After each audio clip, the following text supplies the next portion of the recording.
Most well-known places to get away suck. It's simply a reality. They used to be incredible, yet time and advantage have decreased them all too costly, swarmed, commoditized variants of themselves. These days, taking the family to see Mount Rushmore isn't such a huge amount about appreciating the gigantic magnificence for what it's worth about snapping a picture, purchasing a shirt, whining about stopping, heading home, and altering out the horde of vacationers in the photograph.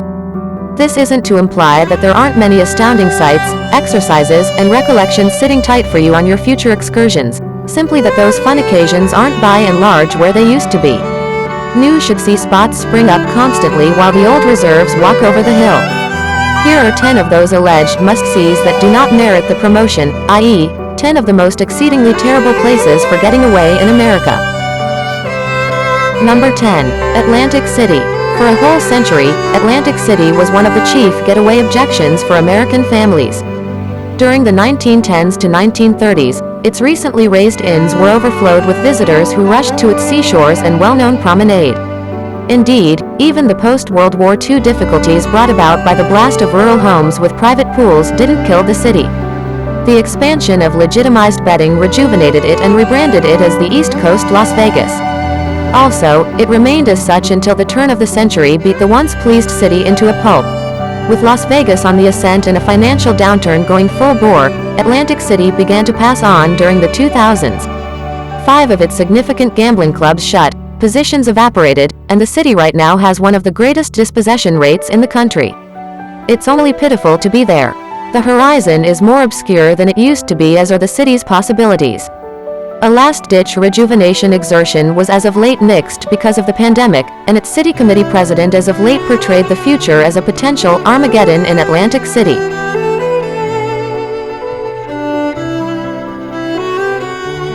Number 9. Downtown Nashville. For down-home music fans, Nashville is an absolute necessity. It's the undisputed home of down-home music and one of the country's most prominent melodic areas of interest. Strolling down its neon-lit roads, music darlings can bounce from one bar to another, getting the entirety of the upcoming most prominent artists in transit up to fame.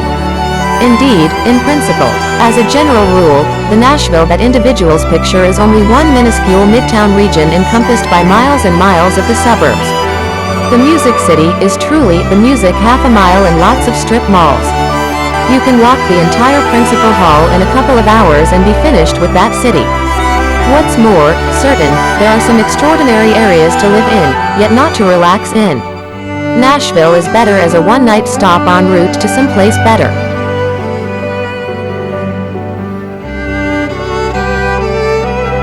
Number 8. The Empire State Building. Manhattan's Empire State Building is quite possibly the most unmistakable structure on the planet.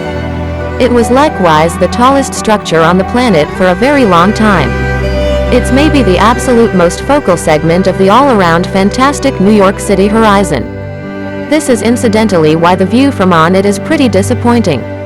One of the primary motivations to arrive at the highest point of one of the world's tallest structures, just 49th, is the view, particularly in a city like New York City. Except for the view from on, the Empire State Building is A, not even on it, simply the 86th floor except if you pay extra, B, darkened by jumbling security rails, and C, has no Empire State Building in it. Consolidate that with the crazy cost per ticket and multi-hour standby time and you get a sham that is totally skippable.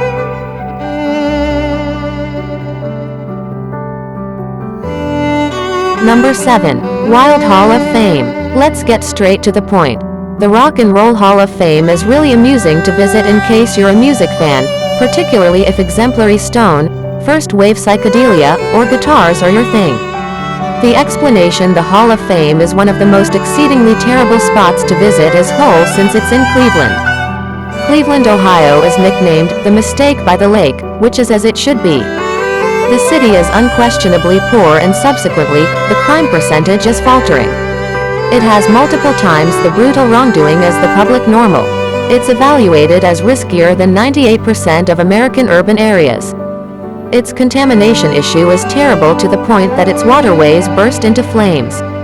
However, Drew Carey once got us all to sing that Cleveland shakes. The farce expression "Cleveland sucks" have effortlessly become the more mainstream motto.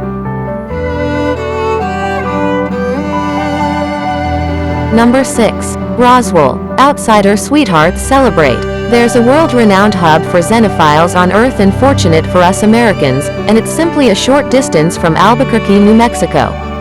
Any science fiction adoring family is in for a treat at the UFO capital of the world. Roswell is renowned for being the country's most dynamic focal point for the UFO movement. Stand by. Contingent upon the measurement, that is very Washington or Vermont. Well, essentially Roswell is home to the scandalous Area 51, no standby, which is around 700 miles away in Nevada. Okay, indeed, basically Roswell is the site of the most popular UFO occurrence ever, the 1947 Roswell episode. It's in the name. Then again, actually crash was around 75 miles north of Roswell and nearer to Corona or Albuquerque. What is Roswell popular for once more?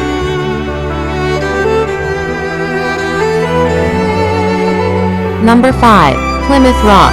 The family excursion as an American staple.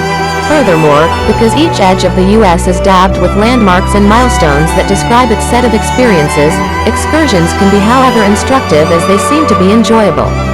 What better approach to begin or end a particularly fun family trip than at Plymouth Rock, where the Pilgrims broadly first arrived on the Mayflower, starting the main settlement of America. Yikes, where to start? 1. Local people groups previously settled America. 2. France and Spain had effectively made provinces in the country. 3. Indeed, even the English previously had begun states at Roanoke and Jamestown. 4. The Pilgrims landed at Provincetown before Plymouth. 5. The Pilgrims didn't arrive on the stone by any means. Perhaps not close to it. 6. There is anything but a solitary record from any pilgrim that specifies the stone whatsoever. 7. The primary individual to guarantee that the stone had anything to do with the explorers did as such 121 years after the Pilgrims landed. 8. Furthermore, the best part is that once you see it face to face, you'll know. The thing is minuscule, plain, and stowed away in its own little covering. As an arbitrary stone just magically connected with one of the numerous European states, there are better phony landmarks to stop for.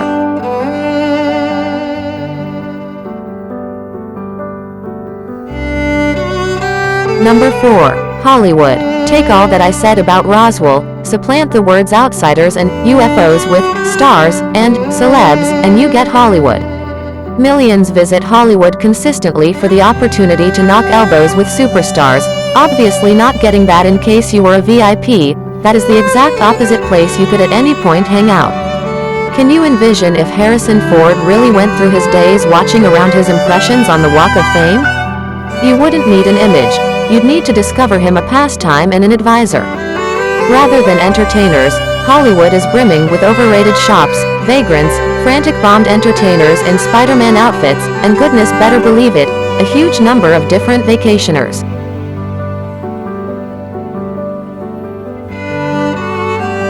Number 3. The Mall of America. Shopping centers are truly in their own renaissance at this moment.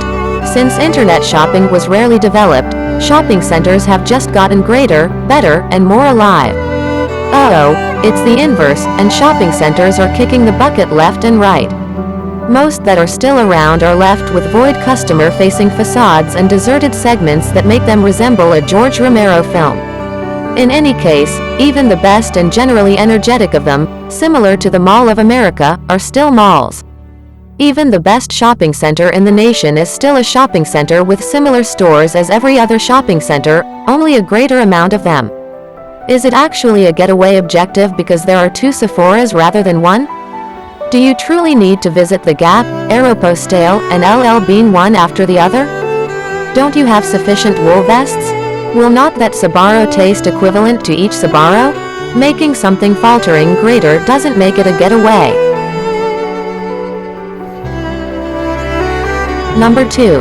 Times Square. Very little should be said about Times Square. The way that it was at any point considered a sight to see is perplexing. It is a convergence with a ton of commercials.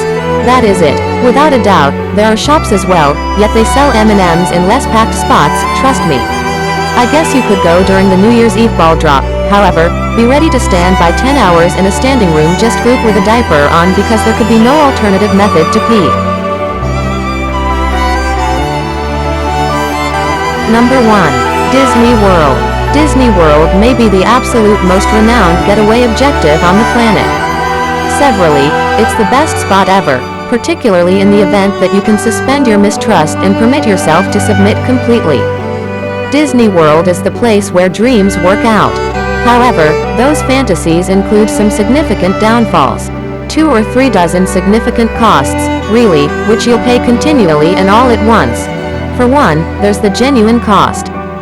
To go through multi-week at Disney World as a group of 4, it will cost as much as a vehicle. Not another vehicle, but rather certainly not an old one. While you're there, wherever you go is Shouting Kid in the wake of Shouting Kid. What's more, all that they sell there, which is everything not dashed down, is intended to make kids shout significantly more. That incorporates the food, which is simply sugar on fat on sugar. Also, everything has a line. You'll walk 30 minutes to then sit tight an hour briefly ride so you can walk another 30 minutes to stand by 1 more hour, and so on. Likely to top it all off, it's in Orlando. Orlando is its own pocket measurement controlled by meth, mosquitoes, and fierce wrongdoing. Indeed, it's great seeing Mickey Mouse, yet not in return for a large portion of a year's compensation, 20 pounds, and an original strain of intestinal sickness.